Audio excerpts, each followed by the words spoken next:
office at home, I have a huge map of the United States with pins for all the areas that we visited as a family. I love taking road trips, so I have a lot of pins on that map. But when I look at the map, it's not the pins I focus on. It's it's actually the space between all those pins because what I like to do is I trace in red ink all the roads that I take to get to those destinations, all the twists and turns, mountains and valleys, and canyons in between. I'm proud of the pins, but the older I get, it's less about the destination that matters to me and more about the route that I took to get there, because that's where the most powerful memories tend to be made. Today, I'm thrilled to have a very special guest on with me who recently got to put a very large and very impressive pin on his personal map. It was just about 2 months ago that Scott Ferguson and his team were able to reach 1 billion in assets under management. But as cool a milestone as that is, and it is an incredible milestone, I think Scott would be the very first to tell you that as amazing as it is, it's not the destination that truly makes him proud. It's the route he took to get there. Because what it took to get to a billion, all the decisions he made, all the behaviors and actions and habits he decided to focus on, they didn't just help him increase the size of his business. They've helped hundreds and hundreds of people each feel like they are the most important person in the entire world. And decades from now, when Scott's full story is finally written, I think that's what people will probably talk about when they talk about Scott. Not the pin, not the milestone, not the destination. That's just the cherry on top of $1 billion Sunday.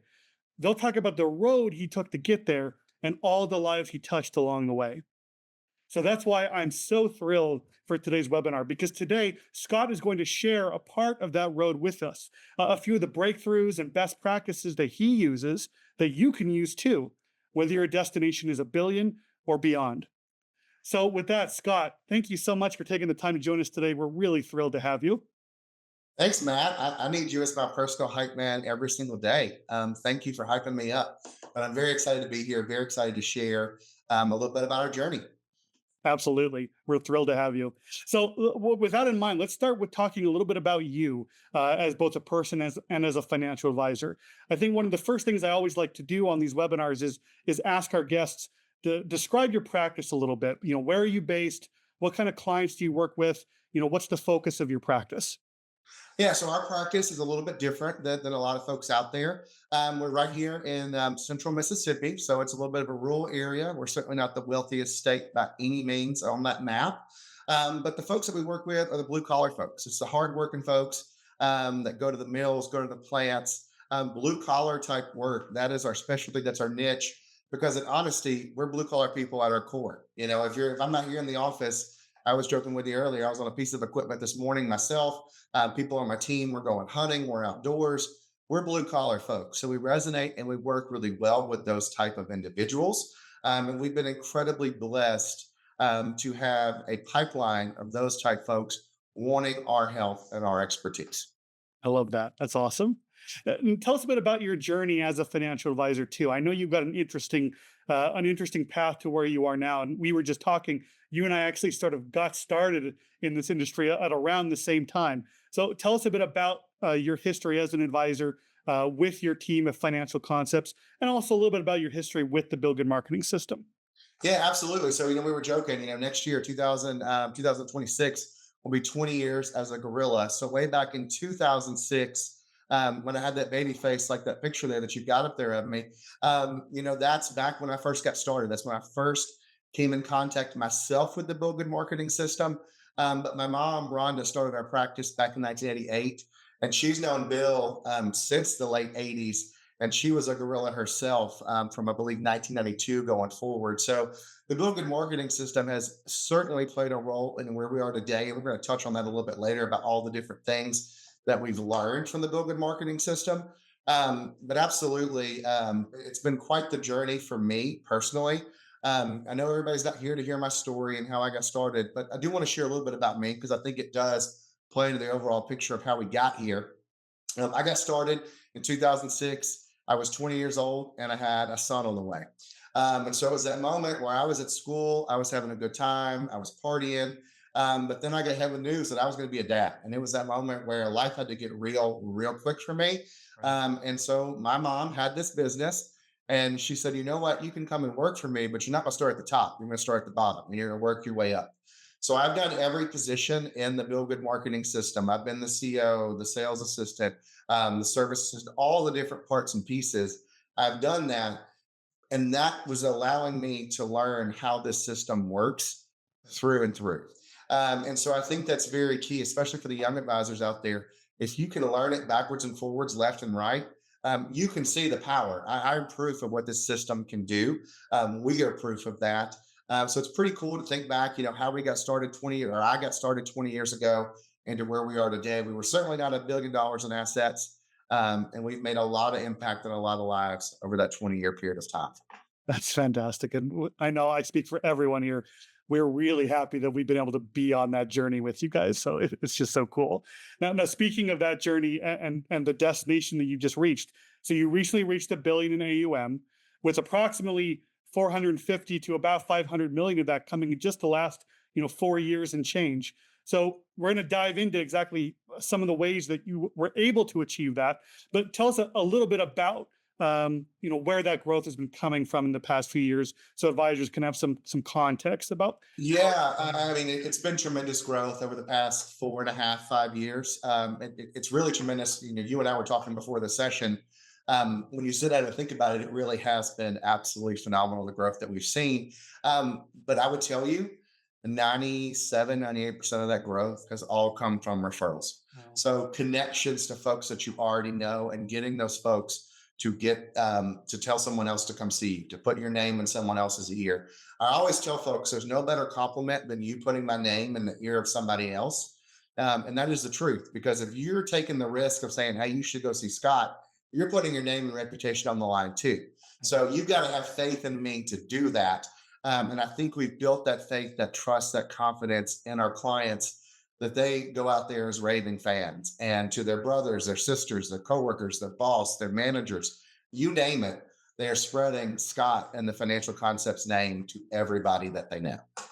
Yeah, that's well said. And I think that's what we're going to be talking about today, isn't it? Some of the things that you and your team have done to make people raving fans and to help people want to spread your name to everyone they know. So we're going to get to that in just a second.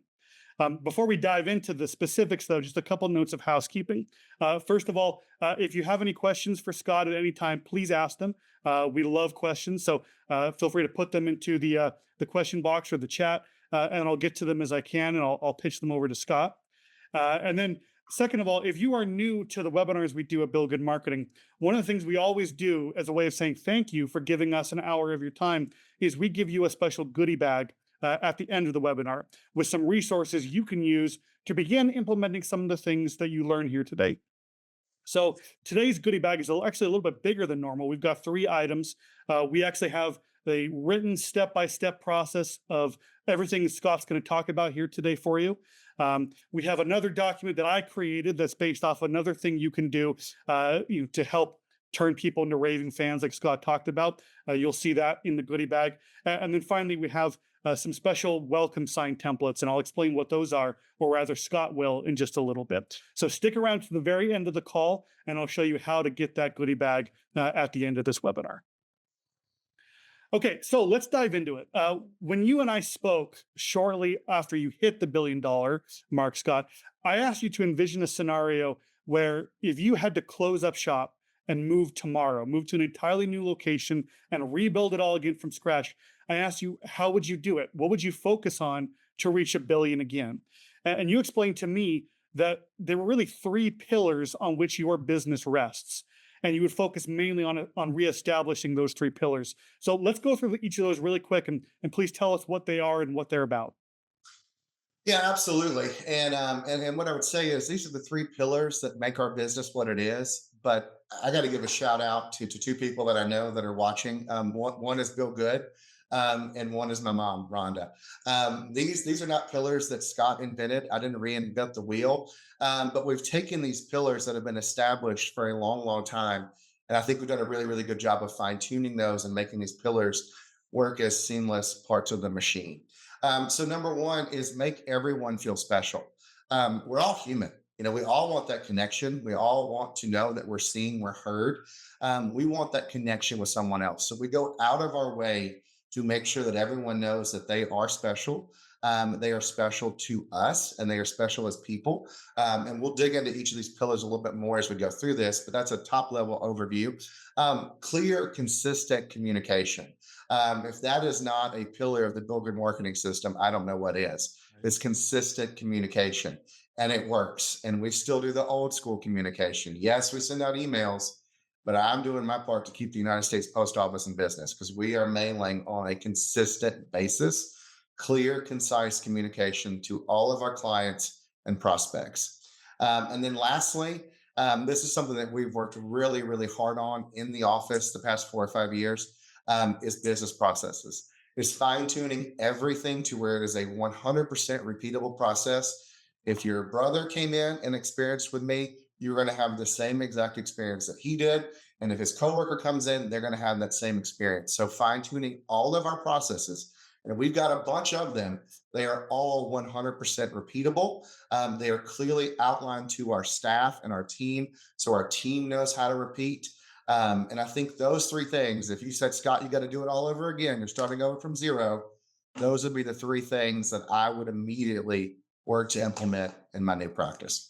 I love that. I love how you laid that out. And I think all of those are so fundamental and so core to what you guys are doing and to what Bill has always taught as well. So, of those three, today we're going to focus on pillar number one, making everyone feel special. I'll explain how to learn more about pillars two and three and what Scott's doing a little bit later on the webinar. But pillar number one is going to be our focus today. So, talk a little bit about that, Scott, before we dive into the nitty gritty of it.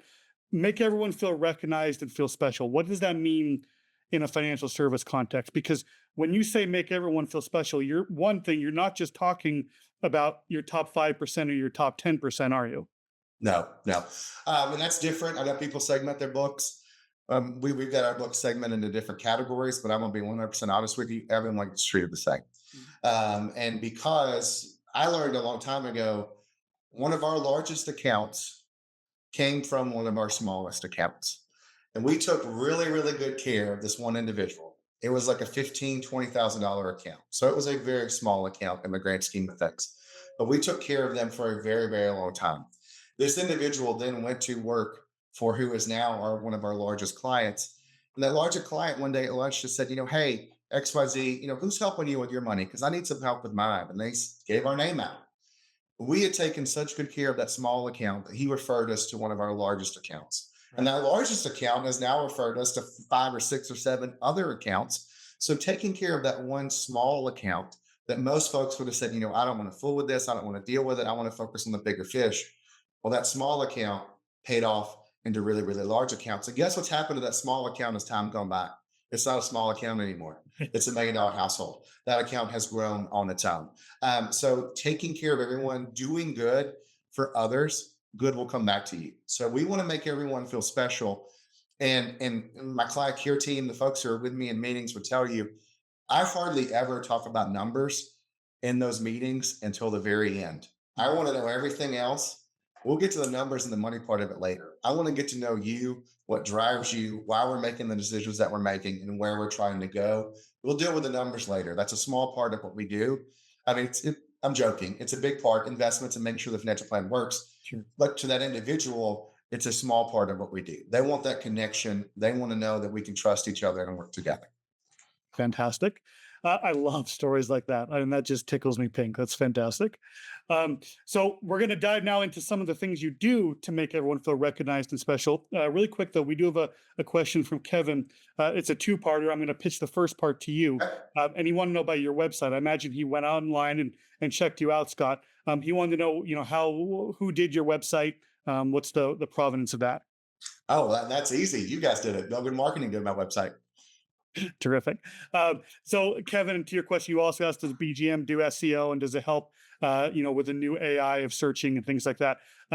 Currently, we are not really doing very many websites. However, we do provide a lot of coaching, a lot of strategies, and a lot of processes and documentation for advisors on how to get the most out of their website, how to be seen and to look good, as Bill has always said. And we also do provide a lot of coaching tools and resources on how to utilize AI across various aspects of your business. So, absolutely, those tools are at your disposal. So, thank you for your question, Kevin.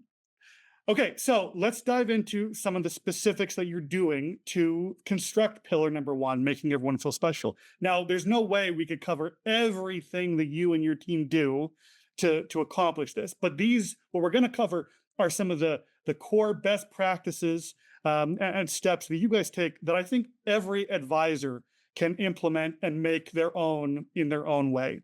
So we're going to start off with the steps and process you take to ensure people feel special the moment they walk through your doors in your office. I know there's a number of key things you do here. So let's start off with the very first one that you told me about. You mentioned that everyone is greeted by name when they walk into your office. And I know that sounds like a very simple thing, but it's a really powerful one. So talk a bit about why you do that and how you ensure that happens with your entire team.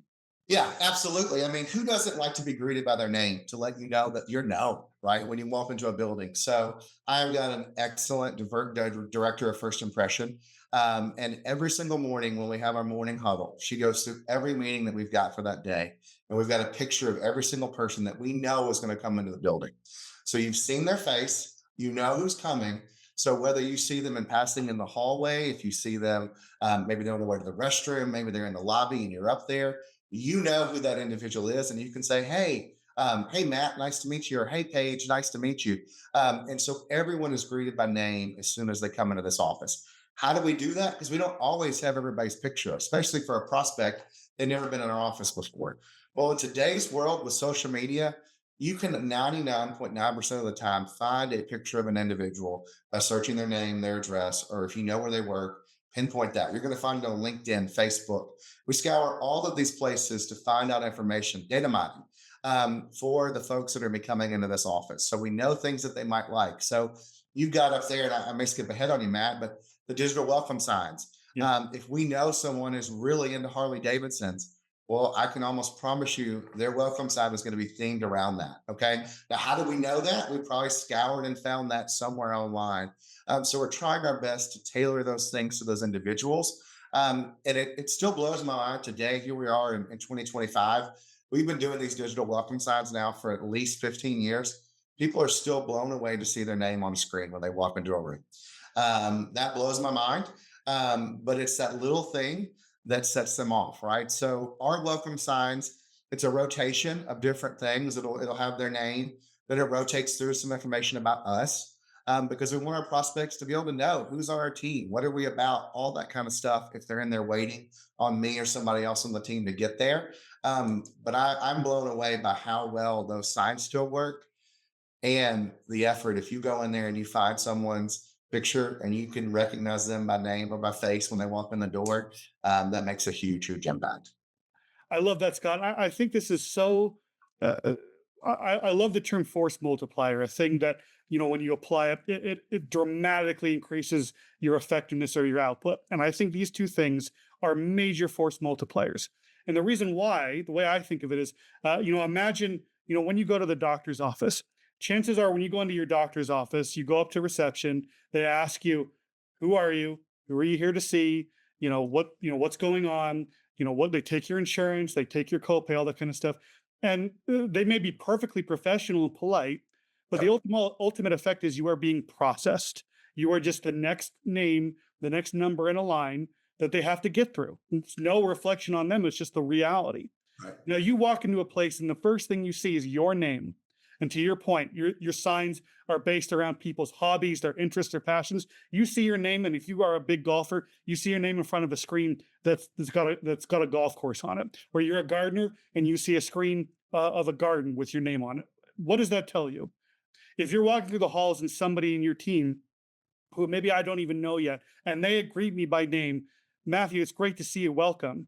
What does that tell me? It tells me that you guys have taken your time long ahead of time to prepare for me coming in, to think about me long ahead of time, me coming in, and you have, and I am the most important person on your mind at that moment. And if I'm the most important person on your mind, and I know that, that makes me feel special. That makes me feel seen and recognized. And right from the beginning, I'm turning into a raving fan. So as elemental and as simple as these two things are, everyone greets me by name, and there's a digital welcome sign with my name. The first thing I see, that is an incredible force multiplier in turning people into raving fans and building that pillar that you're talking about. I love Yeah, and that. I love the analogy of the doctor's office. I mean, they are professional. There's nothing wrong with that. Right. It's not a warm feeling. And you want that warm feeling, especially when it's your nest egg and your money. I think you want to have that homey feel, that warm feeling, that connection with the advisor that you're working with. Absolutely. I love that. So those are the first two things you do. Now we're going to go a little bit deeper. Um, when people actually come in and they're sitting down with you, I know one of the other things that you do, and this is something that Bill has taught for a long time, is you have every visitor's favorite snack and beverage that's documented and waiting for them. So tell me a bit about that. How do you document people's preferences? How do you find them? How do you, who is responsible for ensuring this is carried out? Give us the whole 9 yards on this, Scott. Yeah, I mean, that all goes to my director of first impression, and the folks that are seating folks and getting folks set in the conference rooms. If you walk into our refrigerator in our break room and kitchen area, it's going to have every drink you could ever possibly imagine. Right? I've got a wide variety of snacks in this office because we always want to have whatever it is that somebody wants. Mhm. And there's somebody that we know has some kind of oddball taste, and we know that they're coming in, or we may add that to the variety of things that we've got here, just again to show them that, okay, wow, Scott and his team were able to remember that I liked, cheery Dr. Pepper, something that's not the most common thing that's out there, right? Or that, I liked a certain type of cookies and crackers, whatever it may be. Knowing that and having that one extra step of saying, hey, this person likes this, let's have it for them. It just again shows them that they really know me. Okay. They really care about me. They went to all the effort to do this. They didn't have to, because as you said a second ago, at the doctor's office, they don't do that. We still go back, but we may not rave and go tell everybody that we want to go see XYZ doctor. Right. Or the same with our bank. We may walk in there and make deposits, but we may not be raving fads and telling everybody to go see them. But doing these little things, these are the things that multiply, as you said, and make that critical difference, especially if you're wanting to grow. Right. Now, I have a question for you about with this. This is one I hear from advisors a lot of times. Do you specifically mention, or does your director of first impressions specifically mention to the visitor that you know this is their favorite snack or beverage, or do you simply just have it out and let it speak for itself? Both. I've seen it done both ways. And so sometimes it'll be a little fun game where Kim, my director of first impressions, might say, "Hey, I think I remember that you like such and such," and she'll kind of play with them a little bit. And sometimes it's just out and ready to go. Either way works. I love that. I wanted to share a quick little story about this. I was speaking with Matt Hicken, who I'm sure many of you on this call know. He's our most senior coach here at BGM. And prior to coming back here, he was a financial advisor himself for many years. And he told me one story about one client of his that her favorite beverage, and this goes to your point, Scott, about the oddball taste or the quirks. Her favorite thing to drink in the whole wide world was half sweetened and half unsweet tea from Chick-fil-A. Had to be those Wow. two things. It had to be from Chick-fil-A. So just doing that, making sure that was available for her every time she came in, impressed her more and did more to build their relationship than I think almost anything they did, other than, of course, providing just, excellent financial advice for her. So, I mean, just going the extra mile, it really does make a difference. And one other tip I wanted to mention with this, I asked Scott about, do you tell people or do you let it speak for itself? There will be times when you do this where you may have ready, their favorite snack or beverage out for a client or a prospect, and they may not touch it. For whatever reason, they may be full, maybe it's too late in the day for whatever they like, or they just don't feel comfortable eating in front of someone. If that's ever the case, make note of that. And the next time they come in, ask them, hey, by the way, we have a coffee with, two sugars and cream, ready for you. Would you like a cup? And then let them decide whether they want it or not. But just asking and showing that you know it and you take the time to ask has the exact same effect as having that snack or beverage waiting for them. So just a little tidbit from Matt Hicken on how to maximize this. Yeah, can I add one thing to that, Matt? I mean, I love what Matt did with the Chick-fil-A half and half. Yeah. I'm just sitting here thinking to myself, in the world that we live in today with DoorDash and Uber Eats, how easy that would be to do that now. Back when Matt was doing it, 5, 6, 10 years ago, that was a whole lot harder. You could still do it today, but from a staffing standpoint and your team, it could be so much easier to replicate and do that. Yeah, absolutely. I didn't even think about that. Using some kind of delivery service to make that easier. That's a great point. Really quick, we have a couple questions before we get to step number 4 in this process. So Antoine wants to know, will we be able to get copies of these slides? Antoine, we won't have the slides themselves in the goodie bag, but as I mentioned, we do have an entire process document with all the information on these slides. So get that goodie bag and you will have everything that Scott's talking about. Then we have a comment from Beth. Says, this is fantastic info, Scott. I'm so chipper and love people so much. And I love, and I don't want to downplay AI, but this is, let's say you didn't know how to play conservative and perky. So anyway, Beth's just saying how much she enjoys this Awesome. information, Scott. So that's fantastic. Thank you, Beth. And then Nat has a great question. How do you find this info how do you find this info out? Do you actually ask them what's your favorite beverage? Yeah, so typically in that first meeting, we want to ask those kind of things of what your favorite things are, and we can document it that way. It's very hard for a first time meeting to know this kind of information without being just really, really creepy and digging into somebody's social media profile. I don't want to be too deep into that. So in that first meeting, we're trying to ask preferences of things that they may like. If we have it, we're going to have it for them then. And if we don't have it, I can promise you we're going to have it the second time they come back and see us. Excellent. What some advisors will do as well is, when their service assistant calls to confirm the appointment or to set up the appointment, some people will have their assistant ask, "Hey, we'd love to have your favorite drink or your favorite snack, waiting for you when you come in. If you don't mind sharing that with It's a us." great idea. All kinds of ways of asking, and there's really no one right or wrong way, but that's another option for you. Excellent. So now number 4. This is an interesting one. You told me, Scott, that you always have someone in your office for every meeting who can take the notes for you and enter data so that you never take your eyes off the client or prospect. So talk to us a bit about that, because I know that was something you really emphasized strongly to me when we spoke. Yeah, I feel a little weird right now because I don't have anybody in here with me. Even on a Zoom, I've always got somebody with me. I make the joke that I can't go anywhere by myself, that I need somebody with me all the time. But that is a change that we made in our practice about 5 years ago. So take that for what you want with the growth that we've seen. Mhm. I always have somebody with me, and I've got a few junior advisors on my team. And we've even taken this to where they've always got somebody with them when they're meeting with a client. So there's always somebody with us as an advisor when we're having those client interactions. So our sole focus can be on the client and or the prospect. And I've taken it so far. I think we're so good at this process. Somebody on my team last week was actually at lunch one day. They're talking about how, can you believe so and so said something? You didn't even turn around and look at me when they said it. Mm. I won't take my eyes off. I will keep that connection with the client. Even when they say something wild or funny or outlandish, whatever it is, I'm not going to break. I want that connection with that individual. Mm. And the only time I'm going to break is to ask the person who's with me, if there's a certain thing that I need them to get for me, or if they've got something in the folder I need, those kind of things. Otherwise, it's sole focus on that individual there that you're meeting with. I don't take meeting notes in my meetings anymore. Literally, I'm not having to look down at the paper to write. You used to have to do that. Right. But now that I've got somebody with me, and I know that's an expense, but we've committed to that. And by that commitment, we've seen tremendous growth with that. And so by having somebody with me all the time, whatever follow up needs to happen in that meeting, well, that individual already knows what needs to be done. So they can take it and run.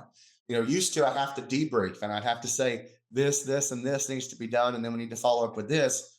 By having somebody on my care team always with me or the other advisors, we already know what needs to be done. So that frees me up to go from one meeting to the next meeting. So I've been able to essentially be able to see more people in a day because I'm not having to debrief and break down with a service assistant, or as we call it, somebody in our care team, what needs to be those next steps. So for me, maybe it's just my ADD and I'm not good at taking notes and keeping focus. I don't know, but I do know that it has made a tremendous impact on our office by changing that process and always having somebody with the advisors. So whether it's a phone call, a Zoom, in person, out of office, wherever it is, Scott's going to have somebody with it. I love that. Now we have a bunch of questions coming in, and I expected these questions. I was actually going to bring this up myself in case they didn't come in. But Robert, Todd, and Dave, or sorry, we'll get to Dave in just a second. Robert and Todd both ask uh, essentially the same sort of question. Why not use AI for capturing meetings? Or have you played with the various AI tools that can do that? Those are both really good questions. I have my answer here, but I want to hear your answer first, Scott. Yes, and it's certainly been discussed and talked about, and we have played around with it. Why we've kept it the way that it is because it's the human connection. So the way that we do things in our office. So when I have that meeting with a prospect, client, whatever, if there's follow up that needs to be done, whatever service assistant or care team member was with me is going to be the person that's going to see that all the way through the process.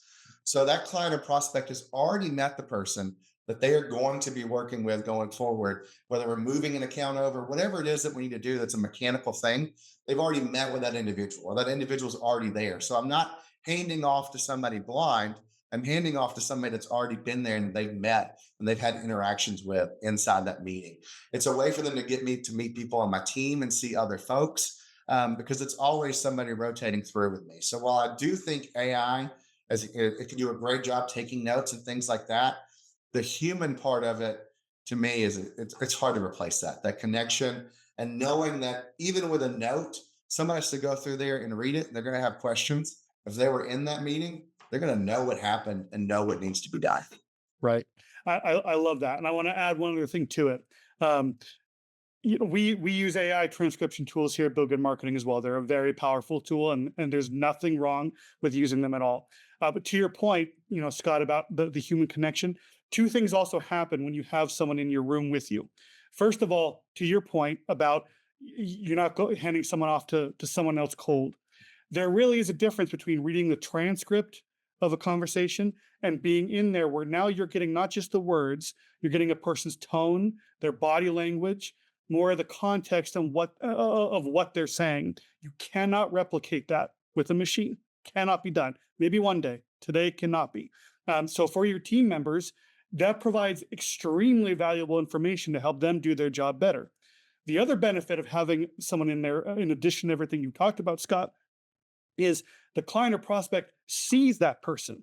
They don't just see that Scott is keeping his eyes on them. They're seeing that there is also someone on the team who is being very diligent about recording everything, and then it's being done. And the simple act of seeing that makes all the difference in the client or prospect's minds. It shows, man, I'm dealing with a very professional outfit here of people who are really doing everything they can to ensure that everything I'm saying actually will be followed through on and it actually matters to them. Now, that said, there's a couple different scenarios here. One thing, a lot of advisors these days, they're meeting with people over Zoom or Teams or WebEx or whatever. So they're not in the same office. You can still have someone in your office taking those notes. And what I would do here is when the meeting begins, I would take your camera, point it towards the person in your room and let them know, hey, I've got so-and-so in here with me. They're going to be writing down everything that you're saying so that I can be focusing on you. So that way they still know someone's in there. They see for themselves, exactly what I was saying, that you guys are going the extra mile. That said, some advisors will not have the budget or the team to have someone be sitting in their office. They have to use AI tools or something like that to help them record all the data. If that's the case for you, not a problem. I would simply take the time to let people know, hey, by the way, you may see I've got such and such app at the bottom of Zoom. Or whatever that's going to be recording this and taking notes. I'm doing that so that I don't have to be writing things down. I can be focusing on you, and I'll have everything that you're telling me and all the data that I can scrutinize after this meeting. Not quite as effective as having a person in the room, but if that's what you have to use, that's another way of ensuring that you're still getting that client benefit of them knowing why they're getting your full attention and that they are, in fact, getting your full attention. Anything there that do you disagree with, Scott, or anything? No, I agree with it all. The one thing that I would add, and I think somebody kind of mentioned this here, I just saw in the chat, is having somebody on my team always with me. This is not exactly what they said, but it's the thought that came to mind is I'm grooming folks and I'm teaching folks what it looks like, how these interactions are going in my meetings, right? So the two associate advisors that we have on our team now have come through our client care team. So they have experienced this. They've had years of being in meetings with me, hearing how I talk to clients, seeing how I handle those things. So it's a way that you've got a pipeline that you're training and those folks that are wanting to come up. Now, I know our practice is different than others, a little bit bigger as far as scale of team and those kind of things. But as we're growing, that's the next thing that we're looking for is how we're going to sustain this growth. It can't just be with one advisor. It's got to be multiple advisors. And having those folks that are in that room, getting that hands-on experience is a great way to do that. At least I've seen here for us, it's worked. Terrific. And I believe you already sort of answered this, but Dave asked a great question. This person, are they a junior advisor primarily, or more of a service associate who's sitting in with you? It's primarily it's service associates, and then the time goes by. I've had two of those graduate out into associate advisors. That was the track that they wanted to take. I've got some that have stayed in the service track, but absolutely, it's service team, service advisor type team members that are with me. Great. Excellent. Thank you, Scott. And thank you all for your questions and comments. Please keep them coming. These are terrific. Okay, so that's in the office, some of the things that you do in the office, but what about outside the office? Because obviously most of your clients and prospects, they're only going to be in your office 1 to 2, maybe 4 times a year, if that. So how do you consistently make clients and prospects feel special even when they're miles away? I know one of the major ways you do that is through your gifting strategies. So let's talk about that now. Talk a bit about some of the things that you guys are sending out to people at different times, and what kind of an effect that has. Yeah, I mean, as you said, you're only going to be face to face most times, 1 to 2 times a year with a client. At least that's the way that our processes work. So, how do we stay top of mind throughout the year? Well, one goes back to that consistent communication, always communicating. We're going to talk about this process today of gifting. Anytime that I know someone is referred by somebody else, the referee, we're going to send a gift in the mail, and it's going to have a handwritten card saying thank you for the referral. There's no better compliment that you can give than giving our name to somebody else. But we're going to have something like the jar of M&Ms. I mean, something that's very inexpensive, but it's easy to send out, and it makes a big impact. We've all got the gifting rules. We can all only gift so much, so we're always cognizant of that.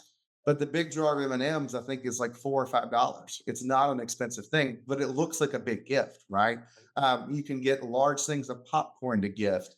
I'm very blessed to have an amazing person on my team that does the gifting for us. But she's always scouring to find things on sale.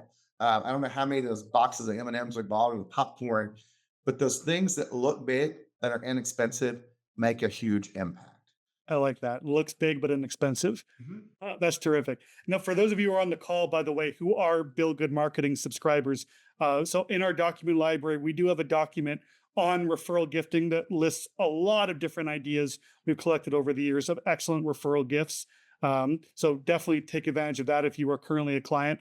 But I think Scott's point is a fantastic one. Things that look big, but don't break your gifting budget. That's really good advice, Scott. I never thought of it that way. Yeah, I have a it's all question about for you. perception.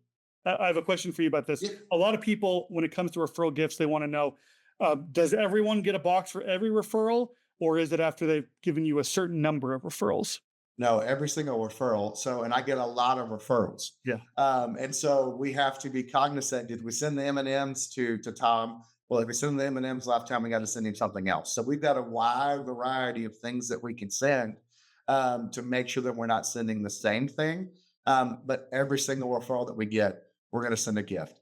If it's $1 million referral, if it's a $5,000 referral, we're going to send a gift because they still, as I said earlier, when on the ledge, they put their name out there, their reputation on the line to send them to me. I want to know that I received that referral and that I'm going to take care of them and express my appreciation to them. Excellent. Now, and I believe we all can guess the answer, but are people getting a gift only if the referral becomes a client, or is it they get a gift regardless of the outcome of that referral? Regardless, because this individual can't control whether somebody becomes a client or not. They did their part by putting their name in that person's ear. It's my job to win them, is the way that I see it. Yeah. So I'm still going to say thank you no matter what. If I didn't win the client, that's on me. That's not on them. they send them my way. Excellent.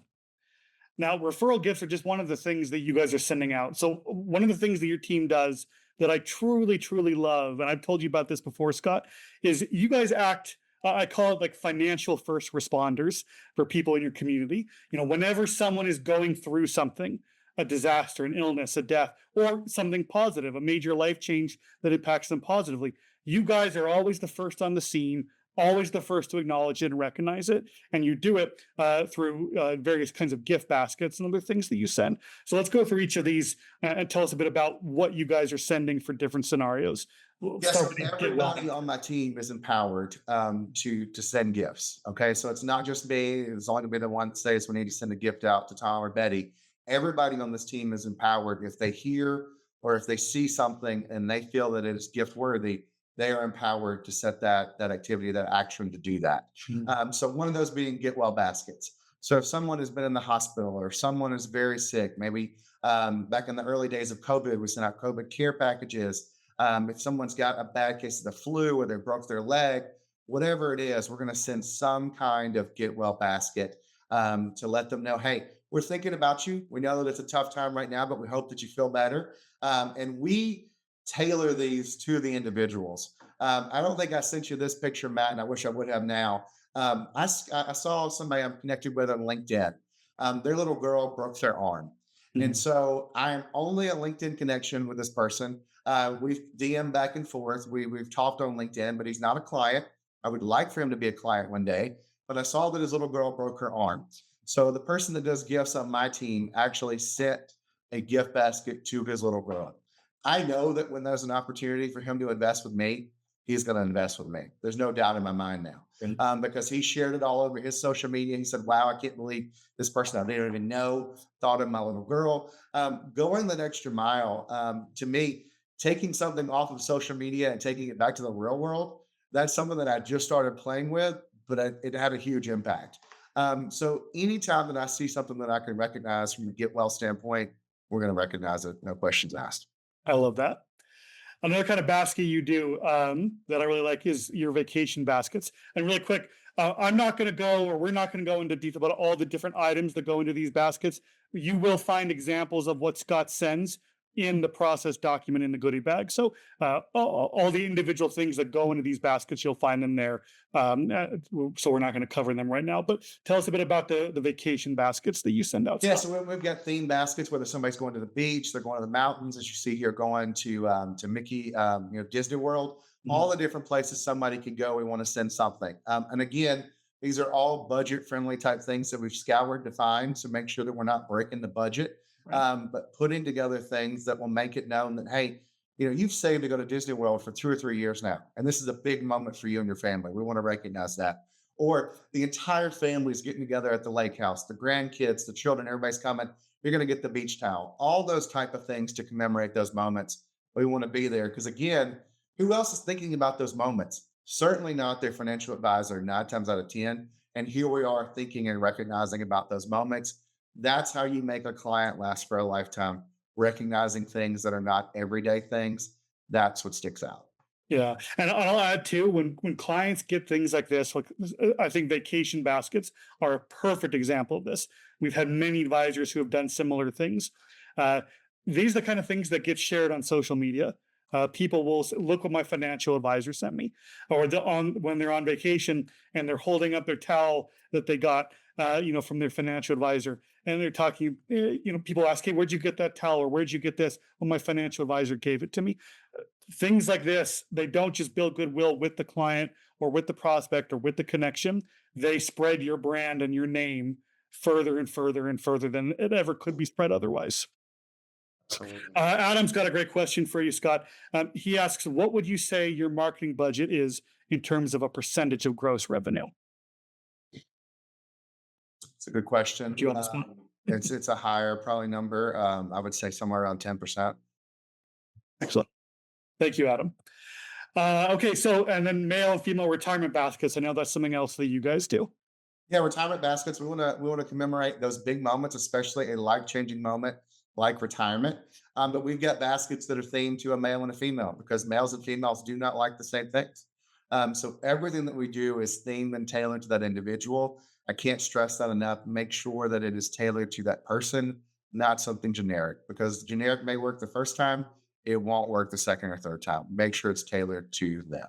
I love that. And then the final basket I wanted to share is what you guys send to your, CPA strategic partners and centers of influence. I believe around tax filing season. Absolutely. And so again, around tax filing time, CPAs, they're grinding it out. Everybody in the world's calling, especially late last minute. They're working late nights.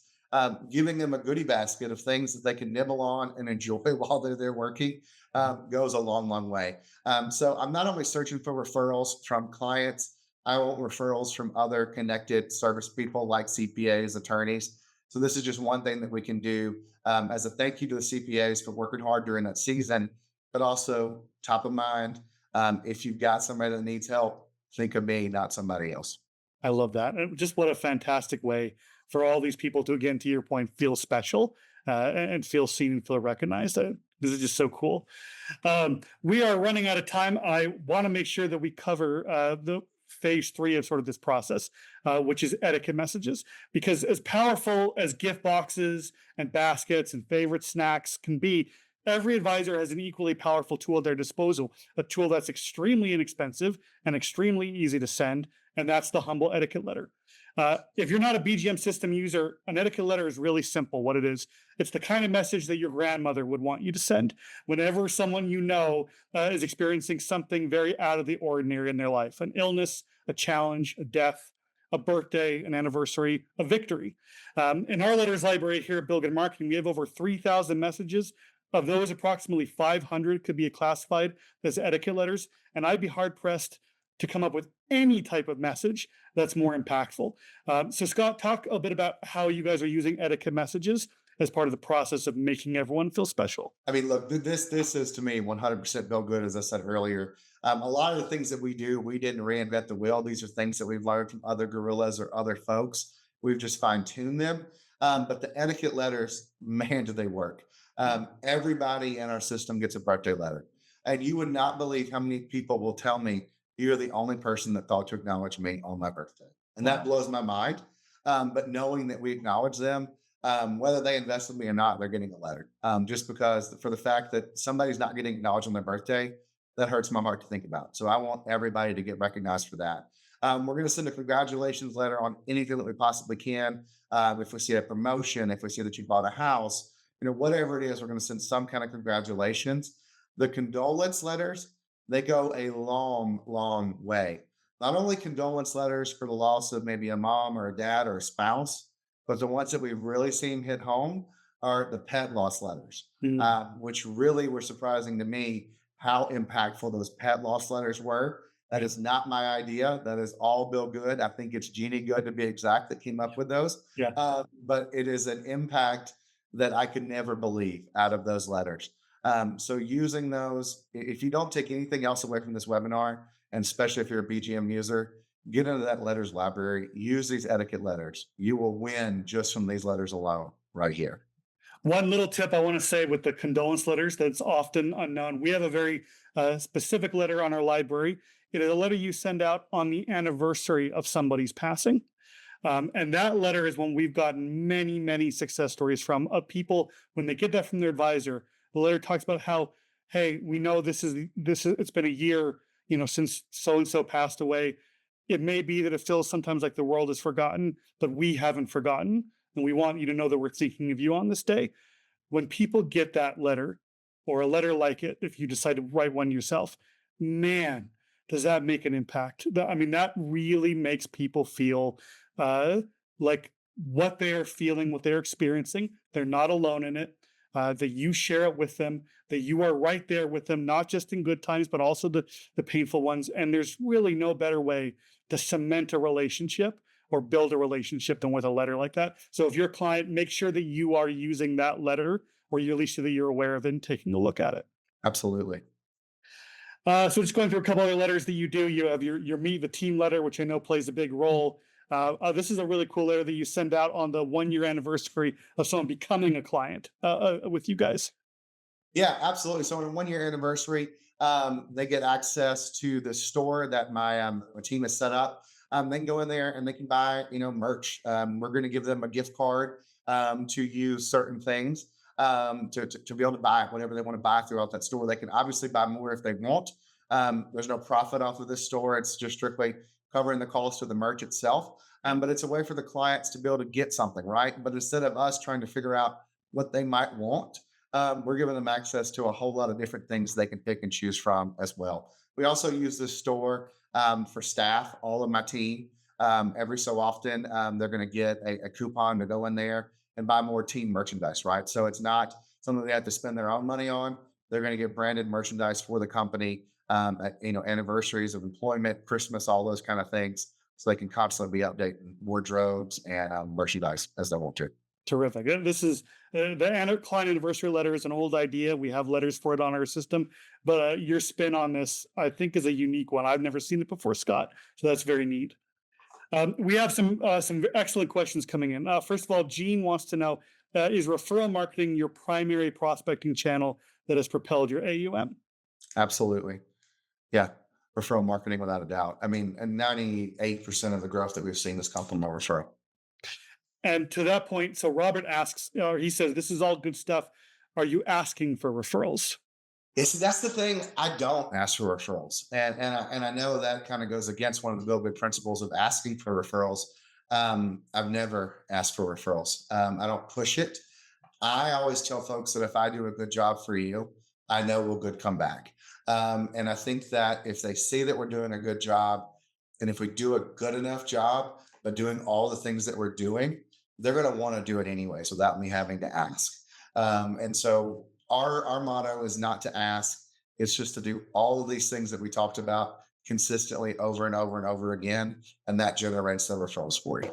Great. And just to clarify one point, Scott, you're actually doing exactly what Bill has always recommended.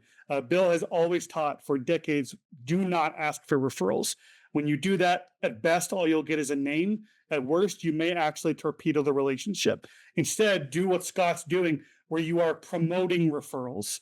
When you That's promote, right. Yeah, excuse me on that. Not asking, promoting, yeah, 100%. exactly. No, not a problem at all. When you're promoting referrals and when you're doing what Scott's talking about in terms of making people consistently feel like they are the most important person in your orbit, that is the most organic, the most natural, and certainly the most effective way to get more referrals over and over and over again. So that's a great question, Robert. And then finally, Deanish asks a question: any gift recommendations for those who reach certain milestones in their investments, 1 million, 5 million, 10 million, etc.? No, we don't have a certain gift for each individual, but as someone does reach certain milestones that may be important to them, we will acknowledge that. Like I had one individual who wanted $1 million so bad, and we got to like 997, and then what did the market do? The market tiptoed on us, right? So watching things like that, because I knew how important it was to him just to see $1 million in his account, because it came from nothing, and to just know that he had saved and accumulated that much was very important to him. So there's not a specific gift, but more about knowing when it's an important moment for that individual to take a moment and recognize that moment. Excellent. Uh, Question from Beth, and I'll take this one, Scott. Beth asks, "What's the difference between promoting versus asking for a referral?" It's honestly very simple. Asking for a referral is asking the question, "Who do you know that might want to do business with me?" Promoting a referral is more like this: it's letting people know that you value and accept referrals. There are dozens and dozens of different ways to do it. I'll give you just one example. If you're having a client review meeting and it's been going great, at the end of it, you may say something to the effect of, "Beth, thanks so much for giving me your time today. It's always great when you come in. And by the way, I wanted to let you know that you probably can't think of anyone right now, but if you ever have a friend or a family member who is in need of financial advice or needs help with, whatever aspect of financially you've been talking about, please let me know. I'd be happy to help them in any way I can." That's just a very simple elemental way of promoting referral, but again, there's lots of others. The only key unifier there is you are letting people know that you value and accept them, and you are happy to help anyone that you can that they may have in their lives, but you're not asking them to give you a name in that moment.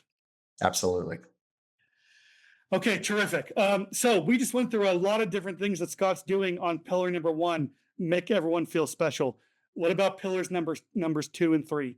Well, Scott is actually going to be one of the speakers at our advisor conference next year in Nashville on May 14th and 15th, where he's going to be sharing with you his entire journey to get to a billion, including those two other pillars. And I want to talk with you about that really briefly before we get to the goodie bag. Um, Next year's conference is, in my opinion, one of the most stellar lineups we've ever had, with certainly some of the fastest growing speakers we've ever had. The conference is going to be all about the term I mentioned earlier, force multipliers, the processes, strategies, and individual best practices that each speaker uses that dramatically multiply their effectiveness or their production. And we've got some incredible speakers lined up, and I want to just briefly tell you about a few of them. David Baker, you see on your screen right there. Scott, he's the person you got to keep your eye on in the rearview mirror. Uh-oh. He's smashing records left, right, and center. And he's going to be talking about how he adopted a new prospecting strategy that specifically helped him get more high net worth and ultra high net worth prospects. I'm really excited for that. We're going to have Claire Carberry, who some of you know. She wears many important hats, one of them being the marketing director for a $2.5 billion team. She's going to be talking about the changes that she made to the team's prospecting and marketing that helped one advisor in particular go from 60 million to 660 million in just 8 years. She's an absolute rock star. Paul Kiker, I can't wait for him. He had an incredible 2024 when he brought in 100 million in new assets in just 1 year. He's on pace to do the exact same in 2025. And the coolest part about him is that most of his assets are coming from an entirely virtual pipeline that starts with podcasts and ends with Zoom. And he's going to share that entire pipeline all at the conference. And that's just a taste. We'll have another BGM legend in Brian Sarf, who you know, Scott. He's going to share them for creating, or that he created for prospecting business owners, which is something that nearly every advisor wants to do. Katie Johansson's going to share how her team got to nearly 500 million in AUM, largely by revamping their systems, their processes, and especially their search engine optimization. I'm really excited for her presentation. Every business needs the Katie, but she's one of a kind. Nick Rady's going to share his full 3-year business plan that helped him grow even while he was navigating a major career change and setting up his own RIA. And then finally, of course, we will have Scott, who's going to be sharing the processes behind those two other pillars that he talked about earlier at this call. So definitely do not miss that. We would love to see you at this conference. That's AdvisorCon in Nashville, Tennessee, May 14th and 15th in 2026. So definitely keep your eyes out for that. Now, we've taken up enough of your time, and I want to make sure you guys get this goodie bag that we talked about. Again, inside the goodie bag, we have 3 really cool documents. First of all, is Scott's entire make them feel special process. All the ordinary interactions that he turns into extraordinary moments. So everything we talked about today, that's all going to be in that document, along with some more details about certain things. We also have a document I created called the Make Them Feel Special parking sign process. Scott, I believe, is not currently doing this. He doesn't need to, as he has his own building that he built. But for those of you who are in a building that you share with others, this gives you a process for how you can make people feel special from the moment they pull up into your parking lot. I like that. It gives some steps there. And then finally, as a bonus, we have some new welcome sign templates. Scott talked about how important digital welcome signs are for his visitors. And we have some templates that you can use and customize for yourself and use in your own practice that are based around common hobbies and interests, like Scott was mentioning earlier. So make sure you get those goodies. All you have to do to get them is go to bgmtips.com/billion or scan the QR code that you see on your screen. It'll take you to a quick report card.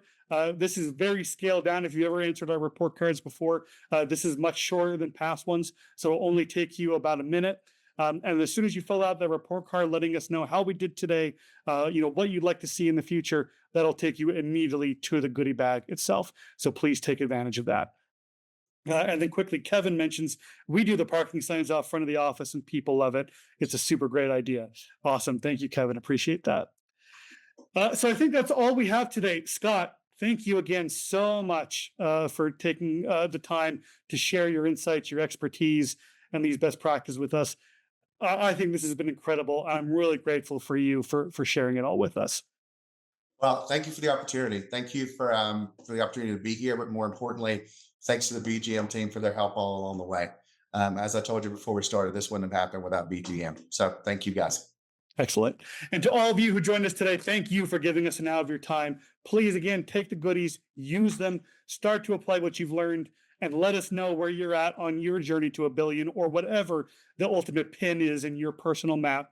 And if there's ever anything we can do to help you get there, let us know. We are always happy to help in any way we can. So, on behalf of Scott and everyone at Financial Concepts, on behalf of everyone at Bill Good Marketing, thank you again for taking the time to be with us today, and we'll see you on the next one. Have a great rest of your day. Thank y'all.